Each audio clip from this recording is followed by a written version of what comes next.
स्वागत है आपका मेरे YouTube channel all exam GK point पर। और आज की इम्पोर्टेंट वीडियो है उत्तराखंड लोक सेवा आयोग के द्वारा कनिक सहायक का पेपर है आपका 5 मार्च में।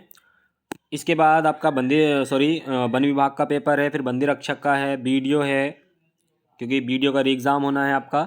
सभी के लिए इम्पोर्टेंट प्रैक्टिस सेट है जिसमें आपको Hindi Uttarakhand all over GK question मिलते हैं। काफ़ी इम्पोर्टेंट वीडियो होने वाली है। एग्ज़ाम में काफ़ी क्वेश्चन रिपीट हुए थे पिछले जो भी एग्ज़ाम हुए थे अपने प्रैक्टिस सेट से, तो वीडियो को सभी शेयर कर देंगे अपने दोस्तों में। तो स्टार्ट करते हैं भाई आज की क्लास। सभी का वेलकम है आपका क्लास में। तो स्टार्ट करते हैं आज की क्लास। क्वेश्चन है, बीज विकसित होता है। ए ऑप्शन है आपका अंडाशय से, बी ऑप्शन है भ्रूण से, सी ऑप्शन है बीजांड से, और डी ऑप्शन आपका भ्रूण कोश से। बताइए जल्दी भाई। बीज विकसित होता है यानी कि बीज का जो जन्म होता है वो कहाँ होता है भाई? तो देखिए इसका सही आंसर है, जिसका सी है वो सही है भाई, बीजांड से। ठीक है, इंपोर्टेंट क्वेश्चन है।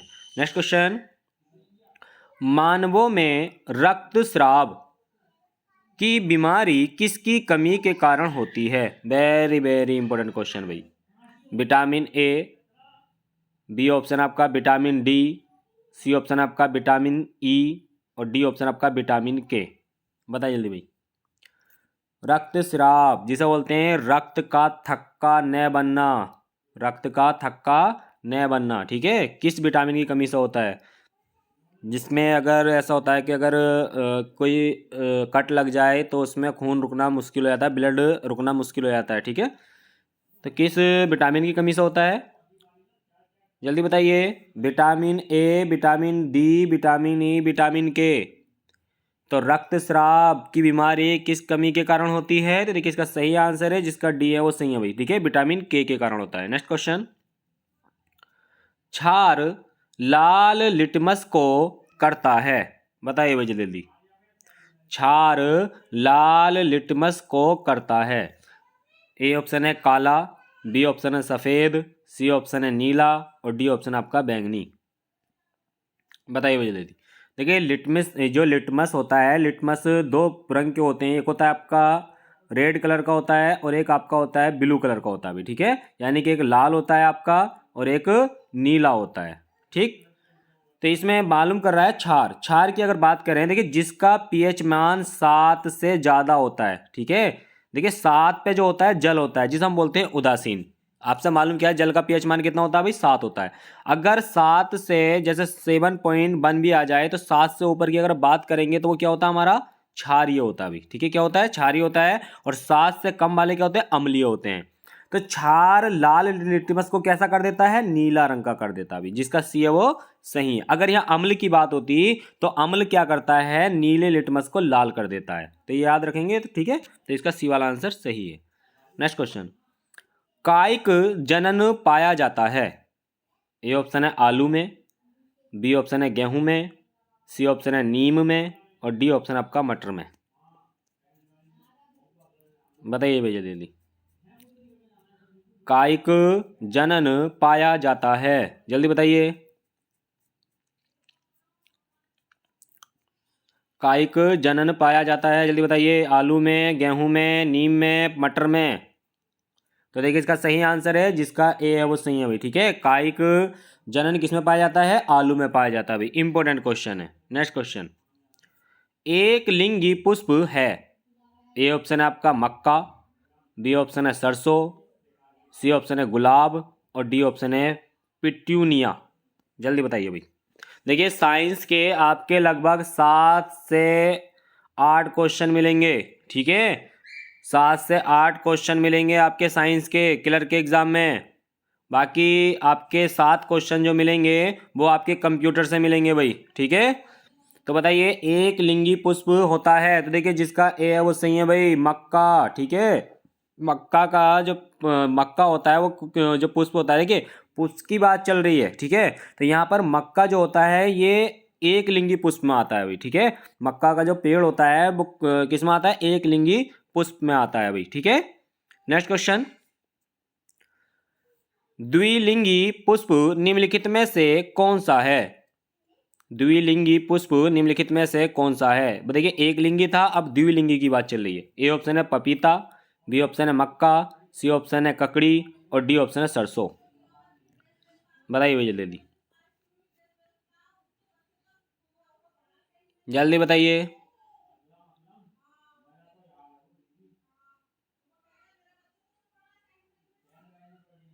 जल्दी बताइए।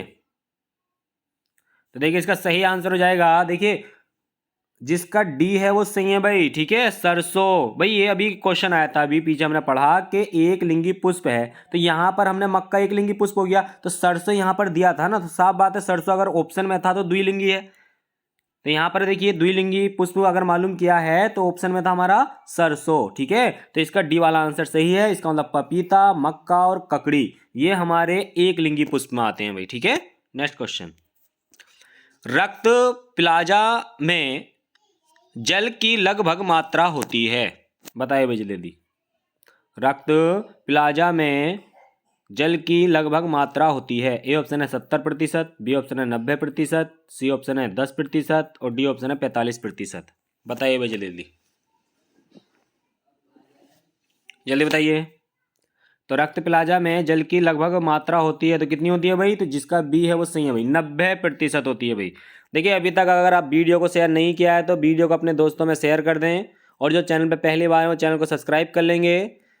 इसी तरीके से अगर आगे भी आपको प्रैक्टिस सेट चाहिए तो वीडियो को ज़्यादा से ज़्यादा शेयर करें, अपने दोस्तों से चैनल को सब्सक्राइब करने के लिए कहें।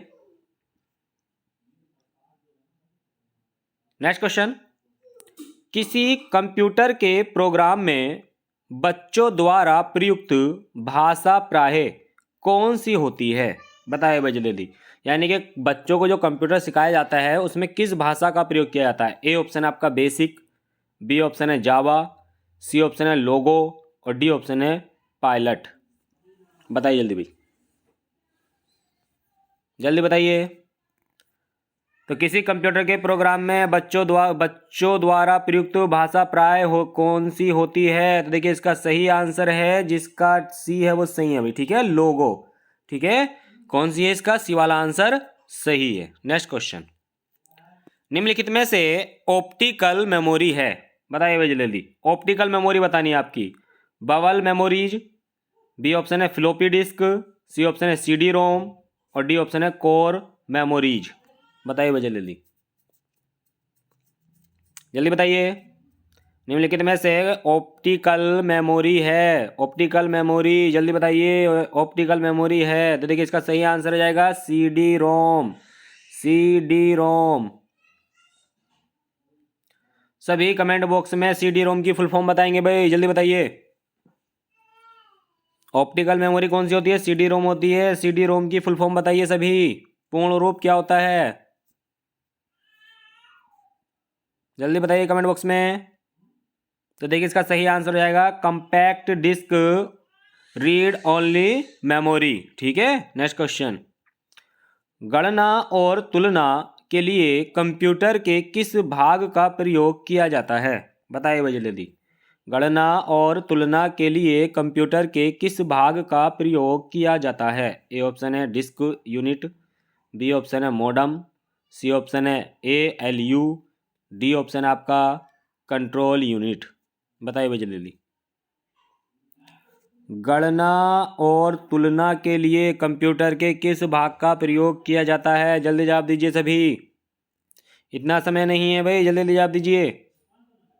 देखिए इसका सही आंसर है ALU, अर्थमेटिक लॉजिक यूनिट, ठीक है। ALU गणना और तुलना के लिए प्रयुक्त किया जाता है। देखिए कंट्रोल की अगर बात आती है तो कंट्रोल यूनिट का प्रयोग होता। नेक्स्ट क्वेश्चन, एक हार्डवेयर डिवाइस जो डाटा को अर्थपूर्ण इंफॉर्मेशन में परिवर्तित करता है।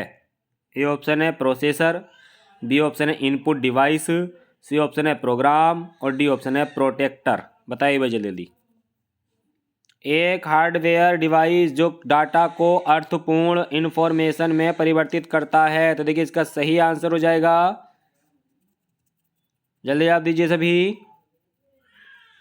देखिए जिसका ए है वो सही है भाई, ठीक है, प्रोसेसर के द्वारा ही, ठीक है। प्रोसेसर क्या है? एक हार्डवेयर डिवाइस है भाई। नेक्स्ट क्वेश्चन, कंप्यूटर में अधिकांश प्रोसेसिंग किस में होती हैं? बताइए भाई जल्दी।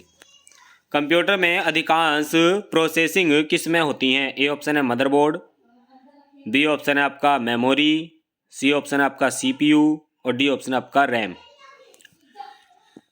जल्दी बताइए भाई। देखिए कंप्यूटर का मुख्य भाग होता है भाई मदरबोर्ड, ठीक है। इस मदरबोर्ड में ही सारी डिवाइस लगी होती हैं, ठीक है। जल्दी बताइए। मेमोरी क्या होता है? ये मेमोरी आपका सीपीयू का ही भाग है, क्योंकि सीपीयू के 3 अंग होते हैं। एक होता है आपका मेमोरी, एक होता है आपका सीयू और एक होता है आपका एएलयू। कंट्रोल करने के लिए सीयू का प्रयोग होता है। और आपका अभी पिछला जो क्वेश्चन था हमारा गणना और तुलना के लिए, ठीक है, गणना और तुलना के लिए किसका प्रयोग होता है? एएलयू का प्रयोग होता है अभी, ठीक है। एएलयू का प्रयोग होता है, ठीक है। जल्दी बताइए। और रैम, रैंडम एक्सेस मेमोरी, ठीक। जल्दी बताइए। तो कंप्यूटर में अधिकांशतः प्रोसेसिंग किस में होती है भाई? तो देखिए जिसका सी है वो सही है भाई। ए देखिए सीपीयू, ठीक है। सभी कमेंट बॉक्स में जवाब देंगे। सीपीयू की फुल फॉर्म क्या होती है? जल्दी बताइए। सीपीयू की फुल फॉर्म बताइए सभी, पूर्ण रूप सीपीयू का। Central processing unit. Next question. Bengal का गवर्नर जनरल भारत का गवर्नर जनरल बना दिया गया। Very very important question. Question देखिए, जब देखिए पहला होता था गवर्नर, ठीक है। गवर्नर का पद चेंज करके बना दिया बंगाल का गवर्नर जनरल, ठीक है। जो बंगाल का गवर्नर, जब बारिंग हेस्टिन को बंगाल का गवर्नर जनरल बनाया गया। इसके बाद कौन सा चार्टर अधिनियम था जिसके द्वारा बंगाल के गवर्नर जनरल को भारत का गवर्नर जनरल बनाया गया? ए ऑप्शन आपका 1813 चार्टर अधिनियम, बी ऑप्शन आपका 1833 चार्टर अधिनियम, सी ऑप्शन है 1909 के अधिनियम द्वारा, सी ऑप्शन डी ऑप्शन आपका 1919 के अधिनियम के द्वारा। बताइए भाई जल्दी।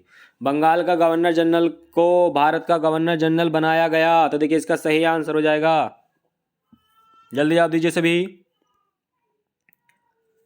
इतना समय नहीं है भाई, जल्दी जल्दी जवाब दीजिए।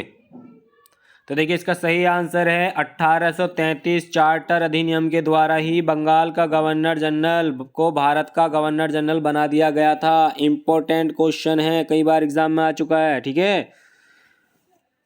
Next question. महारानी विक्टोरिया को भारत की सम्राज्ञी नियुक्त किया गया। ए ऑप्शन है 1858 ईस्वी में, बी ऑप्शन है 1875 ईस्वी में, सी ऑप्शन है 1866 ईस्वी में और डी ऑप्शन है 1885 ईस्वी में। बताइए भाई जल्दी जल्दी, जल्दी बताइए। देखिए भारत में जो अधिकार चलता था वो ईस्ट इंडिया कंपनी का चलता था। ईस्ट इंडिया कंपनी से ये अधिकार वापस लेकर जो महारानी विक्टोरिया थी उसको भारत की सम्राज्ञी नियुक्त कर दिया गया था। फिर भारत के जो अधिकार थे सारे किसके पास पहुंच गए थे? ब्रिटेन की महारानी के पास पहुंच गए थे। तो आपको बताना है भारत की सम्राज्ञी नियुक्त कब किया गया था। तो देखिए इसका सही आंसर हो जाएगा, जिसका ए है वो सही है अभी, ठीक है। देखिए महारानी विक्टोरिया के द्वारा एक घोषणा पत्र था जो नवंबर 1858 यानी कि 1857 की क्रांति के बाद ये घोषणा पत्र ब्रिटेन की महारानी के द्वारा भेजा गया था, जो कैनिंग के द्वारा पढ़ा गया था। जब गवर्नर जनरल का पद हटा दिया गया था और वायसराय बना दिया गया था, तो इस घोषणा पत्र के द्वारा ही ईस्ट इंडिया कंपनी को बंद कर दिया गया था भाई। देखिए ईस्ट इंडिया कंपनी की स्थापना 1600 में हुई थी, और अगर आपसे मालूम किया जाता है कि ईस्ट इंडिया कंपनी को कब बंद कर दिया गया था, तो नवंबर 1858 में घोषणा पत्र के द्वारा बंद कर दिया गया था भाई, ठीक है। इंपॉर्टेंट क्वेश्चन रहेंगे, सभी कमेंट बॉक्स में जवाब देंगे भाई। 1857 की क्रांति का प्रतीक चिन्ह क्या था? जल्दी बताइए। 1857 की क्रांति का प्रतीक चिन्ह क्या था? देखिए भारतीयों में 100 साल का गुस्सा था, ठीक है, जो 1857 की क्रांति में फूटा था। लेकिन ये 1857 की जो क्रांति थी ये देश हित में नहीं थी, ठीक है, ये एक पर्सनल क्रांति थी, इसलिए पढ़ा लिखा जो वर्ग था वो इस क्रांति में शामिल नहीं था। ये क्वेश्चन आया था एग्जाम में कि 1857 की क्रांति में कौन सा वर्ग शामिल नहीं था? तो जो शिक्षित वर्ग था वो इसमें शामिल नहीं था, क्योंकि ये जो क्रांति थी अगर देश हित में होती तो हमारा देश 1857 में ही आज़ाद हो जाता। ठीक है, लेकिन ये क्रांति क्यों थी? देखिए, नाना साहब ने कानपुर का नेतृत्व किया। क्यों लड़ रहे थे? क्योंकि नाना साहब की पेंशन बंद कर दी थी, वो इसलिए लड़ रहे थे। कुंवर सिंह क्यों लड़ रहे थे? क्योंकि कुंवर सिंह बिहार की तरफ से नेतृत्व कर रहे थे, क्योंकि उनकी जमींदारी छीन ली थी। बेगम हजरत महल क्यों लड़ रही थी? लखनऊ से नेतृत्व कर रही थी, क्योंकि उनकी भी वहां पर पेंशन बंद कर दी गई थी। मंगल पांडे क्यों लड़े थे? क्योंकि वहां पर जो कारतूस थे, उस कारतूस की वजह से इस क्रांति की जो कारतूस थे वो आधार माना जाता है इस क्रांति का। ठीक है, उसी की वजह से ये क्रांति हुई थी। बाकी डिटेल में मैं वीडियो डाल दूंगा 1857 क्रांति की, आप देख लेना। ठीक है, तो इसका सही आंसर कौन सा था भाई हमारा? इसका ए वाला आंसर सही था। नेक्स्ट क्वेश्चन, यह वैदिक भगवान किलों को तोड़ने वाला और युद्ध देवता भी था। बताइए भाई, यानी कि आपको सीधा सिंपल क्वेश्चन मालूम किया गया है कि वैदिक काल में कौन से देवता थे जिन्हें किलों को तोड़ने वाला और युद्ध का नेता कहा गया था? ए ऑप्शन है इंद्र, बी ऑप्शन है यम, सी ऑप्शन है मरुत और डी ऑप्शन है आपका वरुण। बताइए भाई जल्दी जल्दी जल्दी बताइए।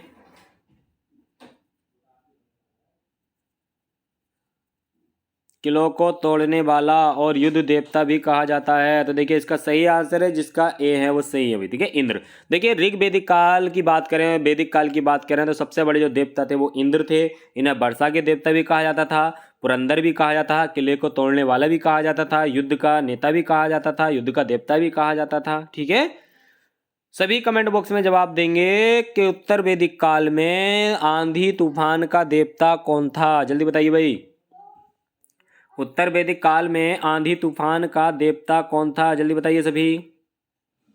तो आंधी तूफान का देवता कौन था भाई? मरुत। ठीक है, तो देखिए हनुमान जी का जो पर्यायवाची है मारुति। ठीक है, और हनुमान जी क्या है? हवा में उड़ते हैं, हवा तेज चलती है। आंधी तूफान, तो आप याद रख सकते हैं मरुत किसका देवता थे? वो आंधी तूफान के देवता थे भाई। ठीक है, नेक्स्ट क्वेश्चन, इनमें से कौन सी फसल वैदिक काल के लोगों को ज्ञात नहीं थी? बताइए भाई जल्दी। देखिए वैदिक काल की बात चल रही है यहाँ पर। देखिए वेद जो उत्तर, देखिए जो वैदिक काल था, जो ऋग्वैदिक काल और वैदिक काल, ये दो कालों में बटा था। ठीक है, एक था ऋग्वैदिक काल, एक था उत्तर वैदिक काल। ठीक है, तो यहाँ पर वैदिक काल के लोगों को ज्ञात नहीं थी। आपको बताना है कौन सी ऐसी फसल थी जो वैदिक काल के लोग नहीं जानते थे। ए ऑप्शन है जौ, बी ऑप्शन है गेहूं, सी ऑप्शन है चावल और डी ऑप्शन है तंबाकू। बताइए भाई जल्दी जल्दी बताइए।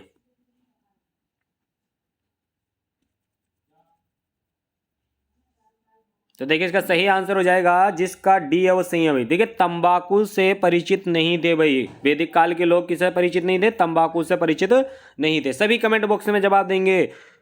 कौन सा मुगल बादशाह था जिसने तंबाकू पर प्रतिबंध लगा दिया था? जल्दी बताइए जल्दी बताइए, कौन सा मुगल बादशाह था जिसने तंबाकू पर प्रतिबंध लगा दिया था? तो देखिए इसका सही आंसर क्या होगा? जहांगीर। ठीक है, जहांगीर ने ही क्या किया था? तंबाकू पर प्रतिबंध लगा दिया था भाई। नेक्स्ट क्वेश्चन, भारतीय संविधान को, सॉरी, हाँ सही, देखिए भारतीय संविधान को तैयार होने में कितना समय लगा था? बताइए जल्दी। आपको बताना है कि जो भारतीय संविधान था वो कितने दिन में बनकर तैयार हो गया था, कितना समय लगा था भारतीय संविधान को बनाने में। ए ऑप्शन है 1 वर्ष 8 माह 22 दिन, बी ऑप्शन है 2 वर्ष 11 माह 18 दिन, सी ऑप्शन है 2 वर्ष और डी ऑप्शन है 2 वर्ष 10 माह 10 दिन। इस बार ये पेपर में मिलेगा, इंपॉर्टेंट क्वेश्चन है, क्योंकि दोनों बार पेपरों में नहीं मिला है क्वेश्चन, लेकिन इस बार ये जरूर मिलेगा। तो भारतीय संविधान को तैयार होने में कितना समय लगा था? तो जिसका डी है वो सही है भाई, 2 वर्ष 11 माह 18 दिन का समय लगा था। ठीक है, नेक्स्ट क्वेश्चन, नाटो को और किस नाम से जाना जाता है? ए ऑप्शन है रक्षा संधि, बी ऑप्शन है व्यापार संधि, सी ऑप्शन है गुण संधि और डी ऑप्शन है उपरोक्त में से कोई नहीं। बताइए भाई जल्दी। देखिए नाटो में वर्तमान में 30 देश शामिल हैं, ठीक है। तो नाटो को और किस नाम से जाना जाता है भाई? तो देखिए इसका सही आंसर हो जाएगा, जल्दी जल्दी कमेंट बॉक्स में जवाब दीजिए सभी। देखिए इसका सही आंसर है, जिसका ए है वो सही है भाई, ठीक है। रक्षा संधि के नाम से जाना जाता है भाई, ठीक है। इसका सही आंसर क्या हो जाएगा? रक्षा संधि के नाम से जाना जाता है। इंपॉर्टेंट क्वेश्चन है, ठीक है। नेक्स्ट क्वेश्चन, भारतीय राज्य एवं केंद्र शासित प्रदेश कितने समुद्री तट से संबंधित हैं? बताइए भाई जल्दी। भारतीय राज्य एवं केंद्र शासित प्रदेश कितने समुद्री तट से संबंधित हैं? बताइए भाई जल्दी। ए ऑप्शन है 9 राज्य एवं 5 केंद्र शासित प्रदेश। बी ऑप्शन है आपका 12 राज्य एवं 3 केंद्र शासित प्रदेश। सी ऑप्शन है 7 राज्य एवं 5 केंद्र शासित प्रदेश। और डी ऑप्शन है 5 राज्य एवं 3 केंद्र शासित प्रदेश। बताइए भाई जल्दी। भारत के कितने राज्य एवं केंद्र शासित प्रदेश हैं जो समुद्री तट से संबंधित हैं? समुद्री तट से संबंधित हैं ये, ठीक है, प्रायद्वीपीय भारत में। जल्दी बताइए। देखिए गुजरात, महाराष्ट्र, गोवा, कर्नाटक, केरल, तमिलनाडु, आंध्र प्रदेश, उड़ीसा, पश्चिम बंगाल, त्रिपुरा, मिजोरम। जल्दी बताइए।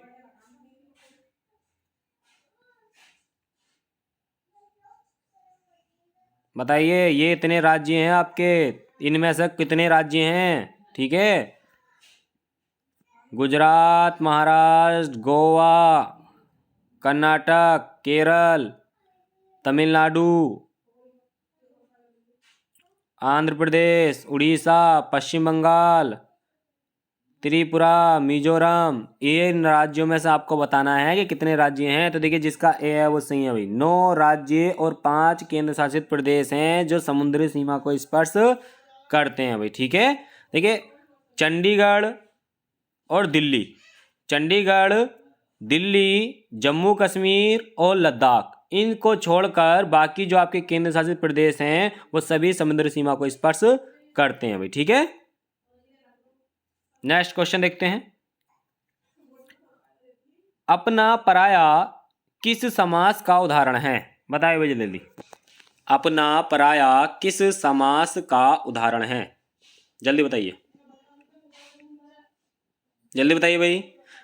देखिए त्रिपुरा और मिजोरम समुद्री सीमा को स्पर्श नहीं करते हैं भाई, ठीक है। वो आपको राज्य पूरे गिनाए थे, कभी उसमें आप कंफ्यूजन करो। उन राज्यों में से आपको बताना था, तो उनमें से केवल 9 ही राज्य हैं। 5 पश्चिमी घाट के हैं और 4 पूर्वी घाट के हैं। जल्दी बताइए भाई। अपना पराया किस समास का उदाहरण है? देखिए इस बार क्लर्क के पेपर में समास ऐड कर दिए हैं भाई, ठीक है। तो अच्छे से पढ़ लेना, काफी क्वेश्चन बनेंगे समास से। तो अपना पराया, देखिए ऐसे शब्द अगर आपके एग्जाम में आते हैं और योजक चिन्ह लगा आता है, ठीक है, अधिकतर शब्दों में, तो उसमें द्विंद समास होता है, ठीक है।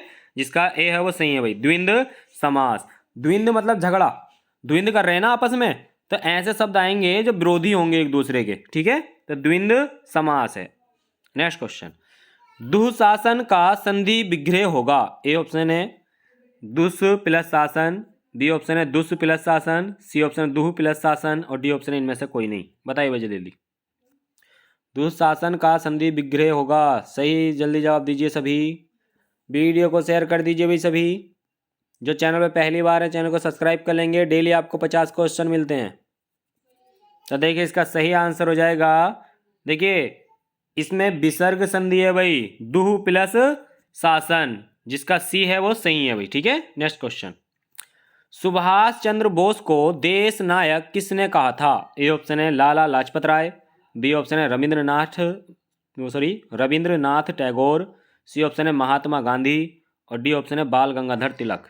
बताइए जल्दी भी। तो सुभाष चंद्र बोस को देश नायक किसने कहा था? तो जिसका बी है वो सही है भाई, रविंद्रनाथ टैगोर के द्वारा कहा गया था भाई। नेक्स्ट क्वेश्चन, निकट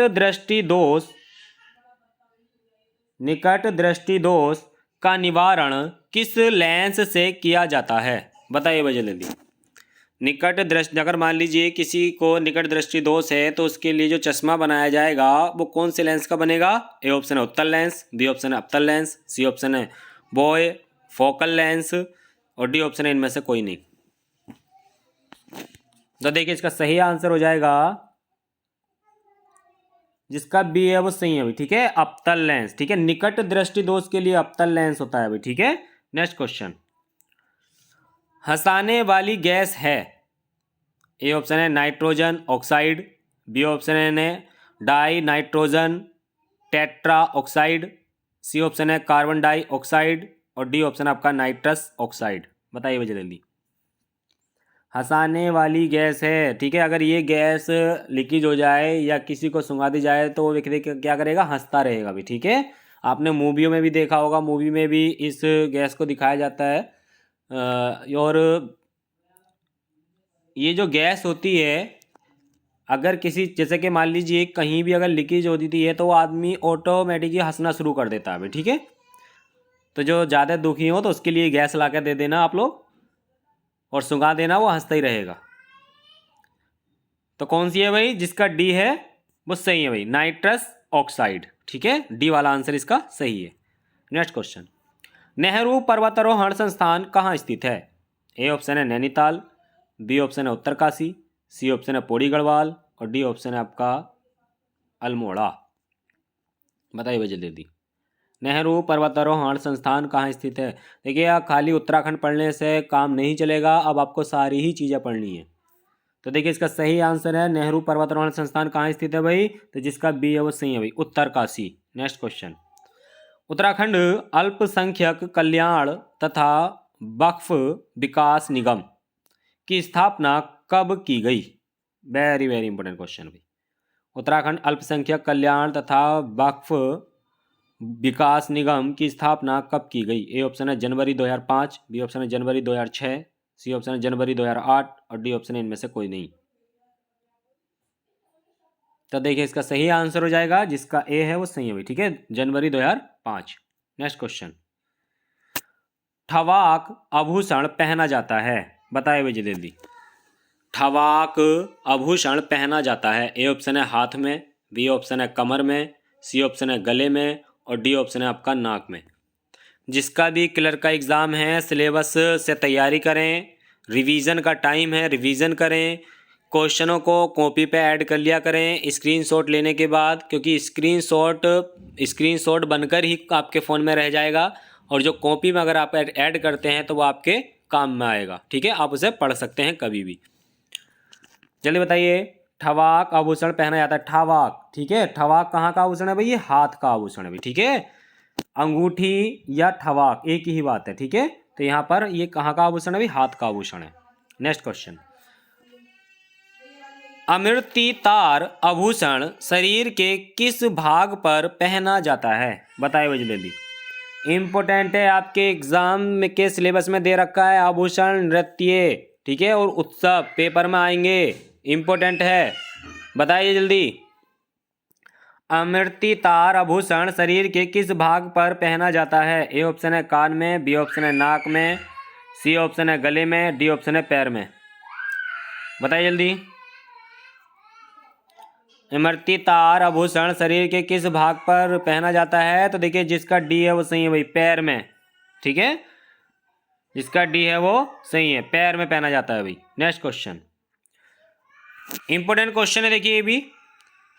जौनसारी जनजाति में हारुल नृत्य किस वाद्य यंत्र की धुन में किया जाता है? बताइए भाई जल्दी। देखिए नृत्य भी आपके एग्जाम में आएंगे भाई। जौनसारी जनजाति में हारुल नृत्य किस वाद्य यंत्र की धुन में किया जाता है? ए ऑप्शन है एकतारा, बी ऑप्शन है अलगोजा, सी ऑप्शन आपका धुतिया और डी ऑप्शन है रमतुला, या हम कह सकते हैं रामतुल्य वाद्य यंत्र। तो देखिए इसका डी वाला आंसर सही है, ठीक है, रमतुला वाद्य यंत्र पर ही, वाद्य यंत्र की धुन पर ही हारुल नृत्य किया जाता है। नेक्स्ट क्वेश्चन, शेर का पर्यायवाची शब्द है? ए ऑप्शन है चीता, बी ऑप्शन है केसरी, सी ऑप्शन है शावक और डी ऑप्शन है नृसिंह। बताइए मुझे जल्दी, शेर का पर्यायवाची शब्द है, जल्दी बताइए। तो देखिए इसका सही आंसर हो जाएगा, जिसका बी है वो सही है भाई, केसरी। शेर का पर्यायवाची शब्द कौन सा होता है भाई? केसरी होता है भाई, ठीक है। कानन का पर्यायवाची शब्द है, बताइए जल्दी। कानन का पर्यायवाची शब्द है, बताइए जल्दी भाई, बताइए जल्दी भाई। कानन का पर्यायवाची शब्द है। ए ऑप्शन है पुष्प, बी ऑप्शन है विहिप, सी ऑप्शन है वन और डी ऑप्शन है इनमें से कोई नहीं। बताइए जल्दी भाई।